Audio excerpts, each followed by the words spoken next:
Hey guys, Kyle from YWT here, back with another Philadelphia Flyers game recap. And I'm coming to you today talking about another Philadelphia Flyers loss.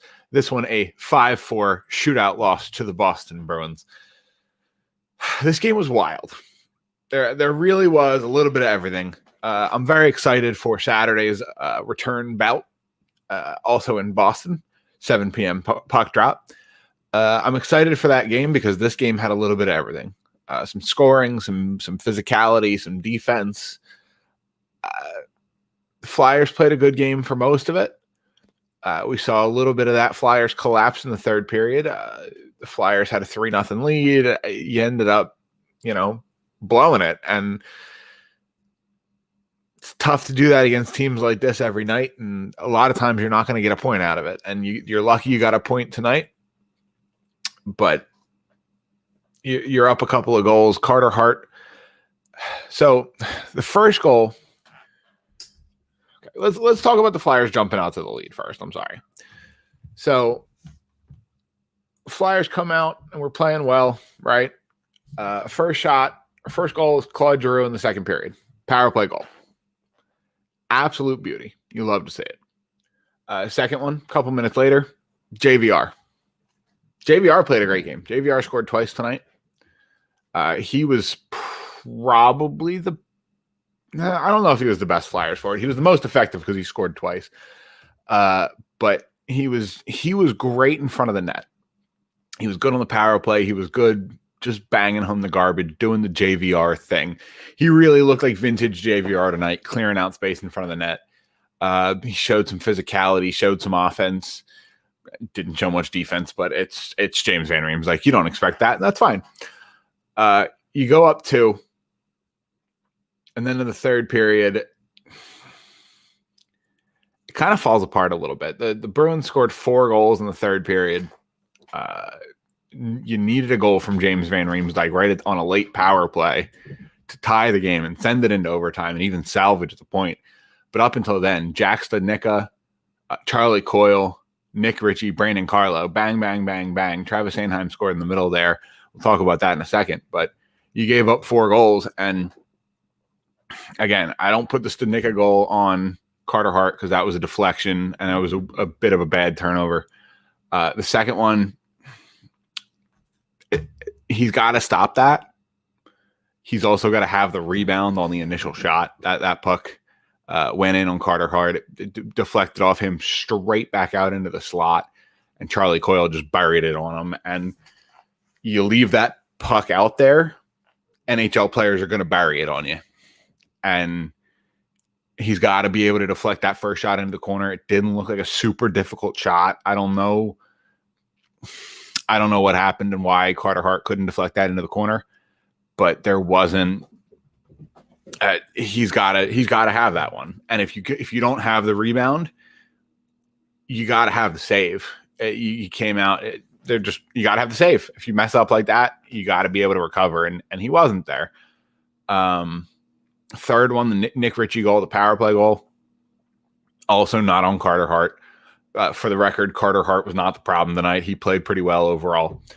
The Nick Ritchie goal, not his fault. Nick Ritchie gets the puck standing on the back door with a wide open net in front of him, just banging away a one-timer on the power play. That's what you're going to get. The Boston Bruins have one of the best power plays in the league every year. And David Pasternak's not in the lineup right now, but that you still have Patrice Bergeron. You still have Brad Marchand, who was being Brad Marchand tonight. And Patrice Bergeron had an assist on the Nick Ritchie goal. He was the one who found the seam to set Ritchie up for just the easiest tap-in power play goal Nick Ritchie's ever going to score. That ties the game at 3. And then less than 2 minutes later, Brandon Carlo puts the Boston Bruins up, and now all of a sudden the Flyers are behind with less than 5 minutes to go. You rally quick because there's a bad penalty. There's a bad penalty from Sean Corrali. He takes a bad cross-checking minor against Claude Giroux.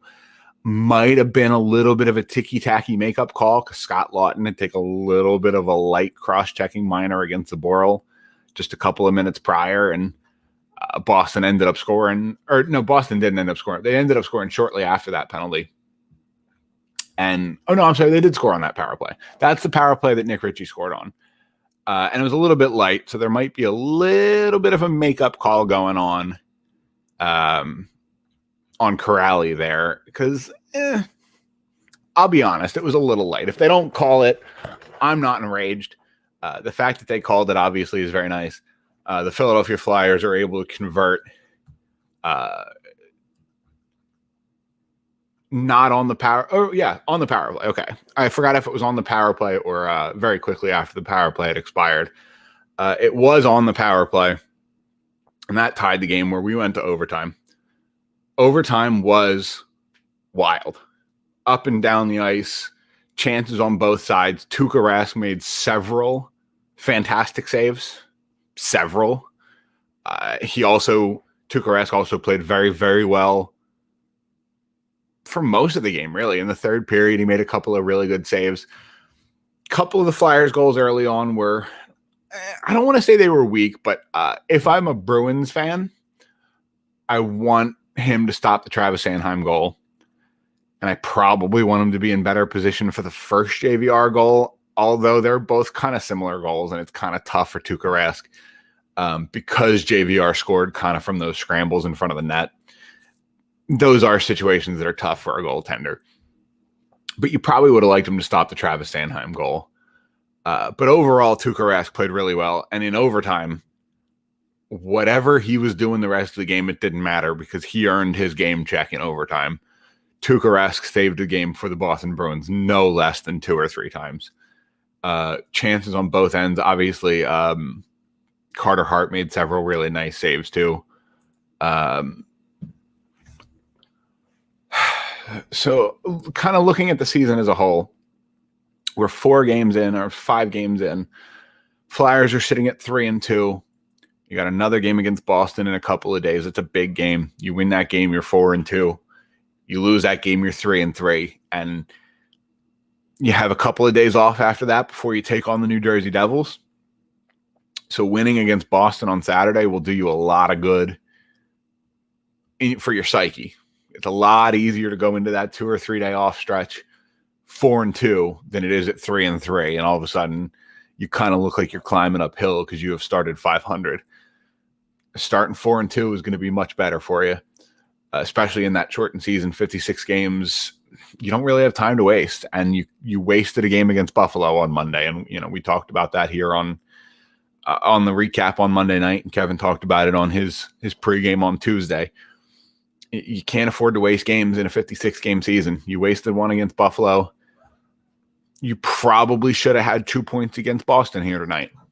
You got a little bit lucky and ended up with 1. But the Flyers probably should have had 2. And Alain Vigneault is probably beating that into them. They're staying in Boston. They're not coming home, obviously, because they're playing in Boston again on Saturday. And I'd be willing to bet Alain Vigneault is not a very happy man. And one of the things he's not very happy about is the fact that you gave away a point here. And you have to take advantage of Boston now while they're not at 100%. No David Pastrnak. They still haven't figured out the Zdeno Chara, Torrey Krug replacement situation. Their defensive core is still pretty rough. And you could have taken advantage of that tonight, and you kind of blew it. And you're going to have to play Boston later in the season when David Pasternak's healthy. And you're not going to have that excuse. And the points are going to be harder to get. Giving up points now, it isn't going to do you any favors when it comes to making the playoffs. As we move along here, like I said, we're talking about a Boston game on Saturday. That game is at 7 o'clock, so I imagine Kevin will do his pregame recap probably in the same time frame he normally does. I don't know if his schedule is different because it's a Saturday. I will be around after the game Saturday with a post-game video. And then, like I said, the Flyers have a couple of days off, so the pre- and post-games take a little bit of a break. But on Sunday, there will be a new episode of YWT, the Philadelphia Flyers podcast, which is the channel that you're on right now. So do us a favor and drop us a subscribe here. You can also find the channel. You can also find the podcast pretty much anywhere you find podcasts, iTunes, Google Podcasts, all that stuff. follow everybody here at the bottom of your screen. You've seen the scroll going. At Kevin_Durso. The show is at YWT Podcast on Twitter. If you come back for the show on Sunday, make sure to check out the article on sportstalkphilly.com on Monday. They're a great partner. We've been working with them for a while. I think that's about it for tonight. Honestly, it's a little bit of a sour taste in your mouth when you should have had 2 points and you ended up with 1. Especially in the shootout. It's a little bit of a minor thing, but the shootout, it's a skills competition. It's not hockey. The overtime, that was fun hockey. The shootout, it's just boring. But that's a whole separate thing. And I'd be saying that even if the Flyers won, for the record. You don't feel good about a win, even if it's in a shootout. Because did you win? Come on. So either way, I digress. Follow the podcast on Twitter. Make sure to come back here on Sunday for a new episode of the show. We release every Sunday right around 8 p.m. And that'll just about do it for me. Kevin will be here on Saturday. See ya.